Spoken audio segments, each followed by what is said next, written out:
नमस्कार, मैं जसकरण। साथियों, अपनों ने आरपीएससी द्वारा आयोजित जितनी भी भर्तियां हैं, पूर्व में आरपीएससी द्वारा जितनी भी भर्तियां करवाई गई है, उनके जो ओल्ड प्रश्न पत्र है, उनको हल करने की एक अपनों ने सीरीज शुरू की है, जिनको अपने धीरे धीरे सभी प्रश्न पत्र हैं, उनको अपने हल करेंगे। क्योंकि आरपीएससी द्वारा जो आगामी भर्तियां होती है, उन भर्तियों में जो प्रश्न पत्र आते हैं, तो पीछे की जो भर्तियों में प्रश्न पत्र आए हुए होते हैं, उनमें से हूबहू प्रश्न आते रहते हैं। उनमें या कुछ चेंज कर दिया जाता है प्रश्न में उत्तर में, लेकिन लगभग प्रश्न उत्तर वही आते हैं। तो इसी कड़ी में अपनों ने क्या है कि स्कूल लेक्चरर संस्कृत शिक्षा जो विभाग का एग्जाम हुआ था, एग्जाम 2024 का, जो 18/11/2024 का हुआ था, हिस्ट्री विषय का एग्जाम है ये। इस पेपर को अपने हल करना शुरू किया था। तो दोस्तों, अपने चलते हैं आगे वाले प्रश्न पे। दोस्तों, अब तक 87 प्रश्न कर लिए हैं और आज की क्लास में अपने 88 प्रश्न करेंगे। 88 यानी 88वां जो प्रश्न है उससे शुरू करेंगे। दोस्तों, अगर कल वाली क्लास आपने पूरी देखी है तो उसमें जो 87वां प्रश्न है उसके अंतर्गत मेरे से कुछ गलती हो गई थी। वो ये थी कि चोलों को ही मैंने चालुक्य पुकार लिया था, चोलों को ही मैंने चालुक्य कहा, तो उसके लिए मुझे क्षमा करें। तो चोल वंश और चालुक्य वंश दोनों अलग अलग वंश है, जो दक्षिण भारत के दो मुख्य राजवंश थे, जो एक दूसरे के प्रतिद्वंदी थे। दोस्तों, किसी ने ठीक ही कहा है कि इंसान गलतियों का पुतला है, जो अपनी जीवन यात्रा में गलतियों के माध्यम से नए नए अनुभव सीखता रहता है और अपने लक्ष्य की ओर आगे बढ़ता रहता है। मेरे से जो गलती हुई उसके लिए मैं आपसे क्षमा मांगता हूं। तो उस गलती को अभी सुधार लेते हैं कि चोल वंश और जो चालुक्य वंश है वो दक्षिण भारत के दो मुख्य राजवंश में से है, जो एक दूसरे के प्रतिद्वंदी थे। जो चोल वंश थे, इनका आधिपत्य तमिलनाडु जो क्षेत्र है उस क्षेत्र पे था, जबकि जो चालुक्य वंश है उनका आधिपत्य कर्नाटक क्षेत्र पे था। और चालुक्य वंश का जो प्रथम शासक था वो पुलकेशिन प्रथम माना जाता है। तो दोस्तों, थोड़ा सा इसे आप सही कर लीजिएगा। प्रश्न नंबर 88 आज का, निम्न चालुक्य प्रशासनिक अधिकारियों का उनके विभाग के साथ मिलान करें एवं गलत युग्म को चुनिए। ऑप्शन नंबर 1, राजमहल का कुटुंब का प्रबंधक अधिकारी मेन वेगर्डे कहलाता है। युद्ध व शांति का मंत्री संधि विग्रहिक कहलाता है। ऑप्शन नंबर 3, मुख्य सचिव भंडारी कहलाता है। ऑप्शन नंबर 4, प्रशासनिक अध्यक्ष तंत्राध्यक्ष कहलाता है। ये चालुक्य प्रशासनिक अधिकारियों के नाम है जिनको निम्न पद दिए गए थे कि राजमहल का जो कुटुंब का प्रबंधक अधिकारी था वो मेन वेगर्ड कहलाता था। युद्ध व शांति का मंत्री संधि विग्रहिक कहलाता था। मुख्य सचिव का जो अधिकारी है वह भंडारी कहलाता था। प्रशासनिक अध्यक्ष जो है वो तंत्राध्यक्ष कहलाता था। तो इनमें से कौन सा युग्म गलत है ये अपने को छांटना है। तो इस प्रश्न का सही उत्तर ऑप्शन नंबर 3 होगा, मुख्य सचिव। जो भंडारी लिखा है वो गलत है। चालुक्य वंश में मुख्य सचिव को विषयपति कहा जाता था, विषयपति कहा जाता था मुख्य सचिव को। तो मुझे विषयपति ही मिला है। अगर ये सही है या गलत है तो आप कमेंट में जरूर बताइएगा इसके बारे में। तो चालुक्य वंश में मुख्य सचिव को विषयपति कहा जाता था। राजमहल या कुटुंब का जो प्रबंधक अधिकारी है उसे मेन वेगर्डे कहा जाता था। युद्ध व शांति का मंत्री को संधि विग्रहिक कहा जाता था। प्रशासनिक अध्यक्ष को तंत्राध्यक्ष कहा जाता था। प्रश्न नंबर 89, सौर मंदिर, ईश्वर मंदिर, मुकुंद मंदिर किस शैली के मंदिर है। ऑप्शन नंबर 1, महेंद्र शैली के। ऑप्शन नंबर 2, मामल शैली के। ऑप्शन नंबर 3, राजसीय शैली के। ऑप्शन नंबर 4, नंदी वर्मन शैली के। दोस्तों, इस प्रश्न का सही उत्तर है ऑप्शन नंबर 3, राजसीय शैली। तो सौर मंदिर, ईश्वर मंदिर, मुकुंद मंदिर ये राजसीय शैली के मंदिर है, राजसीय शैली से निर्मित मंदिर है ये। दोस्तों, ये जो सौर मंदिर है ये महाबलीपुरम तमिलनाडु में स्थित है। महाबलीपुरम तमिलनाडु में है, तमिलनाडु में। तो जो सौर मंदिर है ये कहां स्थित है, महाबलीपुरम तमिलनाडु में स्थित है। ईश्वर मंदिर और मुकुंद मंदिर, मैंने इनके बारे में काफी सर्च किया। ईश्वर मंदिर जो है इसके बारे में महाराष्ट्र भी आ रहा है, राजस्थान भी आ रहा है, कुछ अन्य राज्य भी आ रहे हैं। एग्जामिनर इस ईश्वर मंदिर के माध्यम से किस मंदिर के बारे में पूछ रहा है इसे मैं पूरा जान नहीं सका। तो अगर आप इस प्रश्न का उत्तर इस मंदिर के बारे में जानते हैं तो कमेंट में जरूर बताइएगा। इसी प्रकार ये मुकुंद जो मंदिर है इसके बारे में भी मुझे पूरी जानकारी नहीं मिली है। अगर आप इस मंदिर के बारे में जानते हैं, ये मंदिर कहाँ स्थित है, तो इसके बारे में बताइएगा। मुकुंद मंदिर महाराष्ट्र में भी बताता है, राजस्थान में भी बताता है। इसी प्रकार ईश्वर मंदिर भी अलग अलग राज्यों में बता रहा है, लेकिन एग्जामिनर किस मंदिर के बारे में पूछ रहा है इसके बारे में मुझे जानकारी नहीं मिली है। तो कमेंट में आप जरूर बताएं मुझे इन मंदिरों के बारे में, ये मंदिर कौन से राज्य में स्थित है। प्रश्न नंबर 90, किस मुगल बादशाह ने आगरा सूबे में शाही प्रदेशों पर सूरजमल की सत्ता को वैध माना और कुंवर बहादुर ब्रजेंद्र की उपाधि दी? ऑप्शन नंबर 1 मोहम्मद शाह ने, ऑप्शन नंबर 2 अहमद शाह ने, ऑप्शन नंबर 3 आलमगीर द्वितीय ने, ऑप्शन नंबर 4 शाह आलम द्वितीय ने।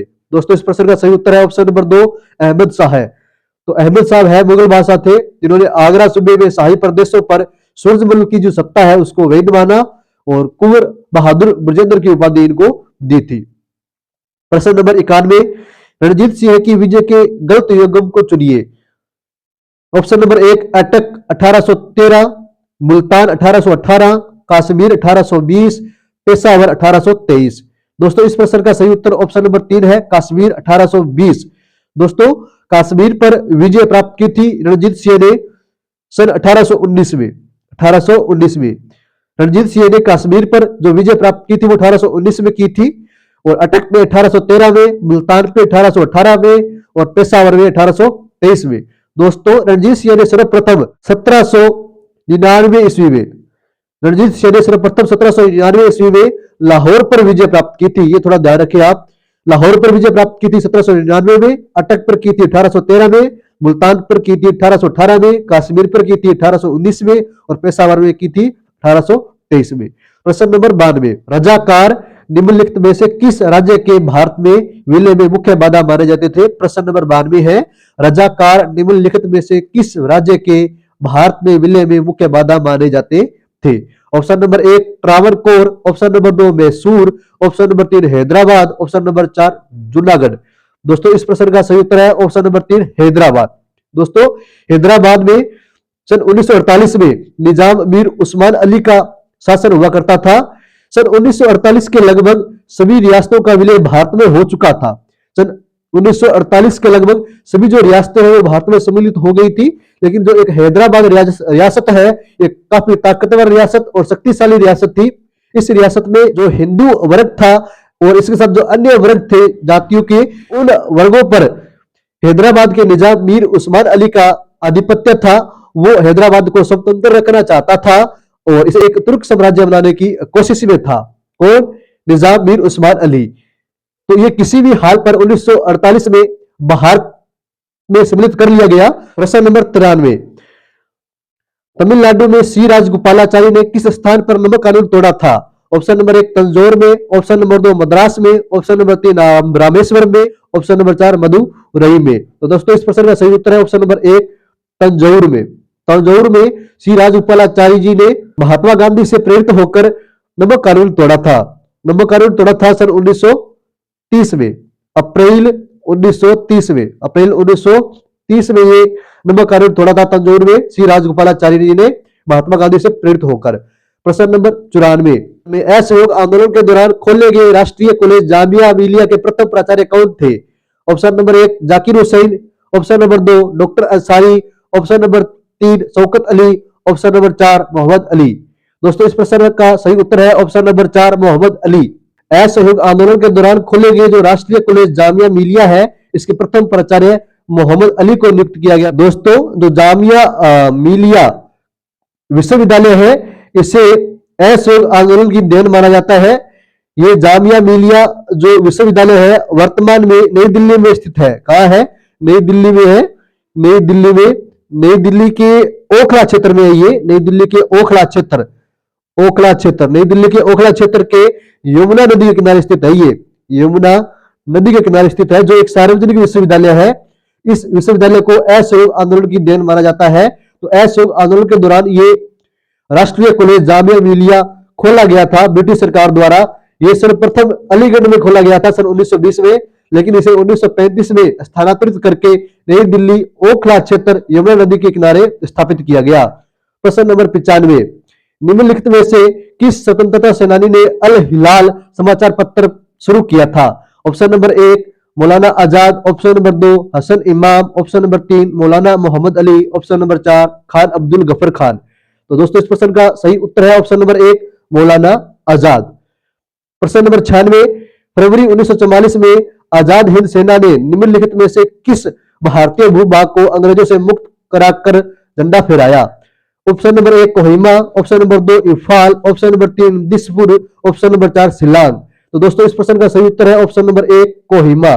कोहिमा जो नागालैंड की राजधानी है, नागालैंड की राजधानी है कोहिमा, नागालैंड का दूसरा सबसे बड़ा शहर है। तो फरवरी 1944 में आजाद हिंद सेना ने कोहिमा जो क्षेत्र है, भारत का भूभाग है, इसे अंग्रेजों से मुक्त करवाया था।